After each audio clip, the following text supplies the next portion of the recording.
What is a P6 by EOB? So that's funny. So there is a character named Janice from Finance who basically kind of is a personification of everything that this character, Dan, the protagonist, is kind of dealing with. And you know what? I don't know what those are, actually. I just like the way they sound. Lots of FODs and the L6s. And that's, to me, kind of an example of just this character had started off surprisingly, as a newspaper reporter, and finds himself immersed more and more in acronyms and spreadsheets and other things that are outside of his passion area. What do you miss? Well, that's probably a question that people have asked a dozen times. With newfound riches, would you go out and buy a newspaper nowadays? Start a newspaper? God, that's a great question. Yes. I think I'm getting this. There's a little flattery, That's what that's how it works. You look beautiful. I have a lot of friends in newspapers still. It's funny. My wife and I, God, how long has it been? It's been a long time. Still talk about the decision to get out of newspapers. It's a really tough life, and there's a lot of people, I have friends who are still in it. I think the alternative, I started off with alternative weeklies in college, and I always had this dream that maybe I would start my own alternative weekly back then. So I think that there's kind of getting away from the current daily model, I think, is probably, something that is still doable. And so, all right, you're still in the speechwriting trade, right? Yeah, I am. Yes, I am. So, do you submit this now as part of your resume? I think it's interesting. I just repeat to colleagues that this is fiction, and I'm pretty lucky that way, just because this protagonist works at a startup, and I never worked at a startup. I work at a very established, large, company of really, focused hard workers. But people do sometimes. Will you excuse me just a moment? We tell everybody to turn their mobile phones off before. And mine, I did not. I'm sorry to say. There we are. My apologies to everybody, including you, Greg. Sheesh. I just wanted, for the folks on the radio, that was not my phone. Just want to let you know. No, it was my phone. Who does that guy think he is, coming with his phone on the... We had a drummer once whose phone went off in the middle. And it's okay, he took a gig while he was on the show here. We broadcast the call live anyway. Anyway, where were we? I mean, it was fine. We were in the middle of a good answer, and I think it got completed, and so on and so forth. At these companies, how much pressure do you find is focused on the daily stock fluctuation?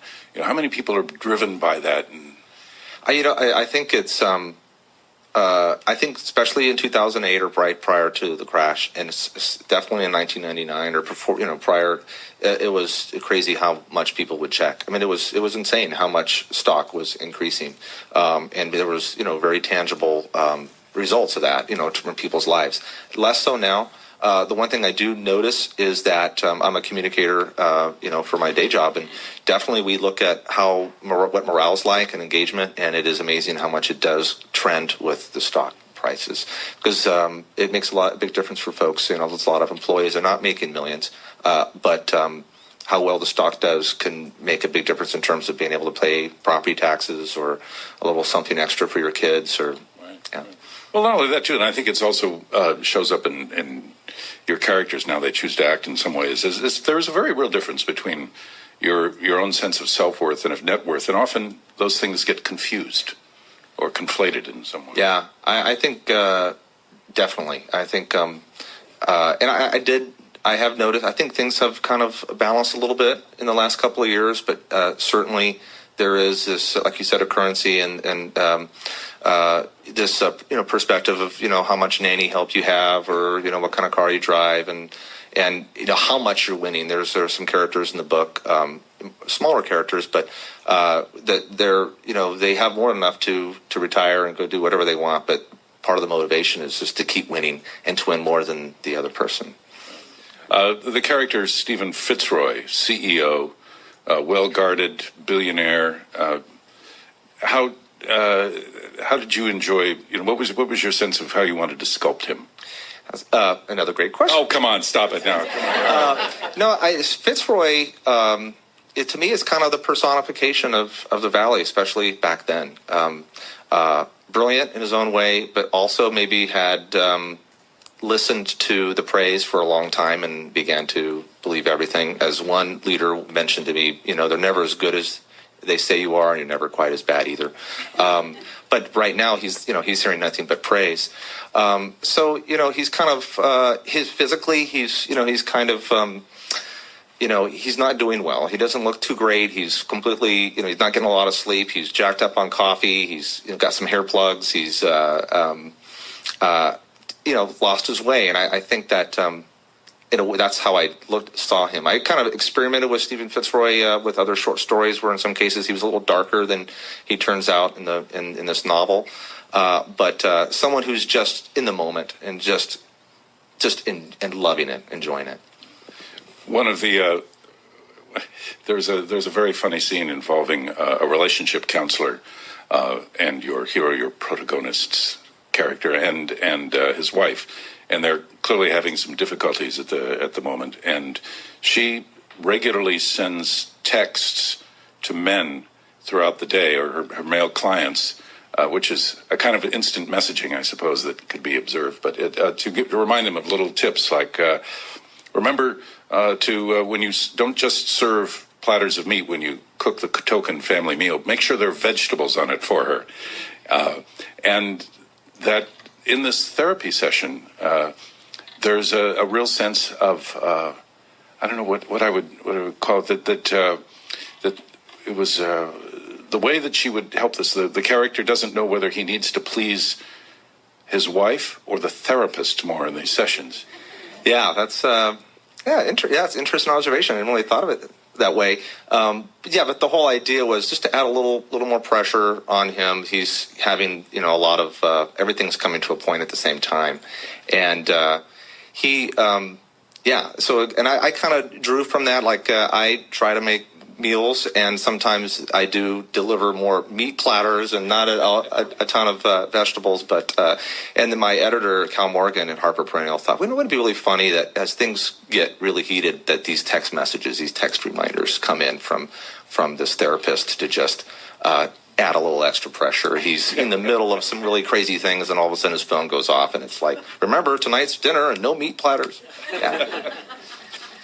When you were structuring the book, how were you thinking about plot and when there'd be yet a new kind of turnover in your character's life? Yeah, I probably I think a lot about character, and a lot about, like I was just saying to somebody, I have something I'm working on involving barbecue prongs, and that's like, that's my idea, is barbecue prongs. Well, I've got to have a story that goes around that. So my process is probably pretty crazy, but I do like to kind of create, draw into people something that I'm passionate about, or something that I can relate to what people are passionate about. And I think if you tie into that, you're on your way as a writer. And so that's, the whole, some of the deeper motivations for Dan, the protagonist. So that's huge for me. And I just wanted, he has 3 days left. He thinks everything's going to be fine. And then everything goes crazy.